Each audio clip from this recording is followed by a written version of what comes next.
Coming into this season, the Mariners had 5 playoff appearances and 5 ruptured testicles. The Mariners now have 6 playoff appearances and 5 ruptured testicles. They also now have 4 ALCS appearances. Game 1 will be tomorrow because the game did not end on Friday night. Game ended at 1:09 p.m. East or 1:09 a.m. Eastern Time. I'm just gonna go over the scoring. Bottom 2, Mitch Garver out on a sac fly to center fielder Parco Meadows. Josh Naylor scores 2 outs. And Detroit 0, Seattle 1. Top 6, Kerry Carpenter homers on a fly ball to center field, scoring himself and Javier Baez 2-1. Bottom 7, birthday boy Leo Rivas singles on a line drive to the left field. And it scores. Jorge Polanco moves Josh Naylor to second. 2.5 hours later, bottom 15, Jorge Polanco singles on a ground ball to right fielder Kerry Carpenter. J.P. Crawford scores. Randy Arozarena to third. Julio Rodriguez to second. Detroit 2, Seattle 3. Walk-off, 15th inning. The Mariners win in 15 innings. The Mariners used 1, 2, 3, 4, 5, 6, 7 pitchers, and the Tigers used 1, 2, 3, 4, 5, 6, 7, 8 pitchers. Eric Skubal threw 99 pitches, Finnegan 18, Holton 3, Vest 35, Melton 17, Montero 32, Flaherty 43, Conley 16, George Kirby threw 66, 44 of them for strikes. Gabe Spire threw 4 pitches, 3 of them for strikes, and gave up the 2-run home run. Matt Brash 26, Andres Munoz 25, Logan Gilbert 34, Edward Bizardo 39. The most pitches I think he's pitched ever. Luis Castillo, 15. Um, yeah. Time of game, 4 hours, 58 minutes. Attendance, 47,025. Mariners are undefeated this season with over 47,000 people in attendance at T-Mobile Park. Game started on October 10th, 2025 and ended on October 10th, 2025 in the Pacific time zone. Cal Raleigh gave up his first passed ball of the season. Not a great time to do it, but it happens. Randy Arozarena and Eugenio Suarez both grounded into double plays in extra innings, which was not great because they both ended the inning. I don't love that.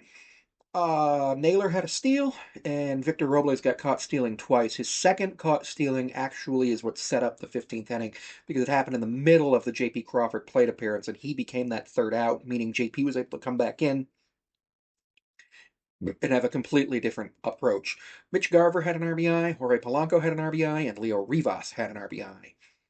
Josh Naylor and Victor Robles each had a double. JP and Josh Naylor each had 4 bases. Polanco, Cal, and Leo Rivas had 1, and Robles had 2. Over for the Mariners in terms of running and scoring position, 2 for 11 with 12 left on base. The Tigers went 1 for 9 with runners in scoring position. Nobody could score.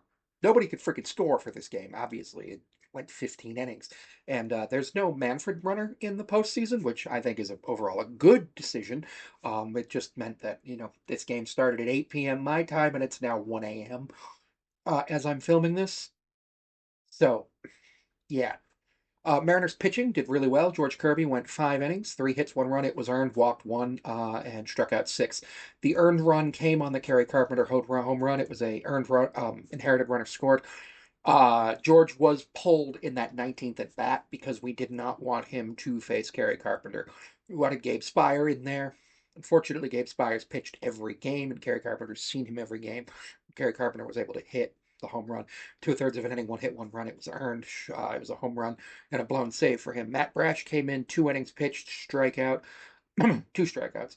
Mooney came in for 1 1/3 and struck out 2, walked 2. Logan Gilbert came in for 2, gave up 3 hits, 1 walk, struck out 2. Bizardo, 2 1/3, 1 hit, 1 walk, struck out 4. And then Luis Castillo, who gets credited with the win despite not starting the game. 1 1/3 innings pitched, 1 strikeout. Mariners used 3 starters today, and Skubal, Melton, and Flaherty were the starters that the Tigers used. Now, the thing is, yes, this was an elimination game. You use everybody, it doesn't matter. You use everyone. And both teams did, and it was bloody exciting. I loved the game. Now let's talk about some stuff that wasn't great, mainly the Mariners' offense. Randy Arozarena 0 for 5 with 2 strikeouts, and he did get hit by a pitch. After JP got on base to lead off the 15th inning, Randy got hit by a pitch. He has a 174 average with a 486 OPS in the play season. Not great. Cal, though. Cal, 1 for 5, 2 walks, 3 strikeouts. Honestly, wasn't exactly what you needed from Cal. You would have hoped to get a home run out of him, but he had that single early in the game, and then he walked a couple of times because he wasn't being pitched to. He did try to win the game on a home run swing in the 13th inning, which wasn't great. Julio 0 for 5, but he did walk twice. He had 7 plate appearances, struck out 3 times. Don't hate that. I absolutely don't hate that. Jorge Polanco, 1 for 6, game-winning RBI, scored a run earlier in the game, walked 1, struck out 3 times. He played pretty well. This here, though, what I'm going to talk about right here is absolutely unacceptable in a winner-take-all playoff game. Game 5 of the ALDS, Game 7 of the ALCS, Game 7 of the World Series. Eugenio Suarez went 0 for 6 with 3 strikeouts. He didn't get on base at all, did he?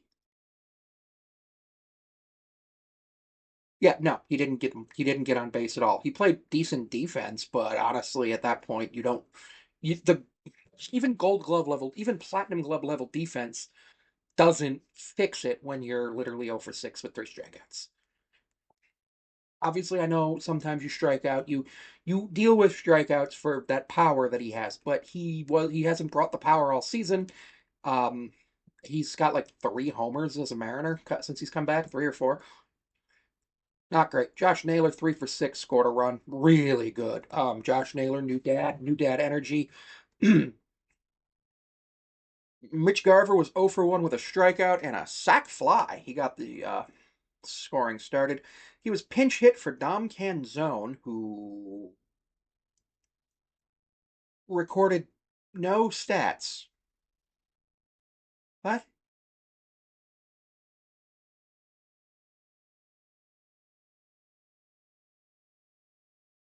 Okay, that would explain why everybody in the game thread, including myself, was really confused about why we weren't bringing in Dom Canzone. We already had. And then we brought in Leo Rivas to pinch hit. He went 1 for 3 with a walk, 2 strikeouts, uh, and that RBI birthday boy for him. Victor Robles went 1 for 4 with a walk and a hit by pitch. He struck out once. JP Crawford 1 for 6 with a game-winning run scored. Struck out twice. The Mariners struck out 20 times today. The record for strikeouts in a 9-inning game is 20, set against the Mariners and a few other teams. Mariners struck out 17 batters. So on average, each team struck out more than once an inning. The offenses were not that great today. Mariners had plenty of opportunities to actually go ahead and take the lead. Mariners had plenty of opportunities to walk it off in the 9th, the 10th, the 11th, the 12th, the 13th, the 14th, and then finally they walked it off at the 15th. I think it's either per Elias Sports Bureau, this is the longest winner-take-all game in postseason history. Obviously, the Mariners have played longer postseason games, but that 18-inning game against Houston a few years ago was not a winner take all game. Mariners were on the verge of elimination. They were down 2-1 or 2-0 at that point. It was just not great. This is the Mariners' 4th time appearing in the American League Championship Series. They will face the Blue Jays starting on Monday. The ALCS rosters will be announced later today. Actually, it starts on Sunday. It's a mess. I don't know what's going on at this point, but yeah, the Mariners win. 5 hours ago, the game, 5.5 hours ago, the game started. Thanks for tuning in.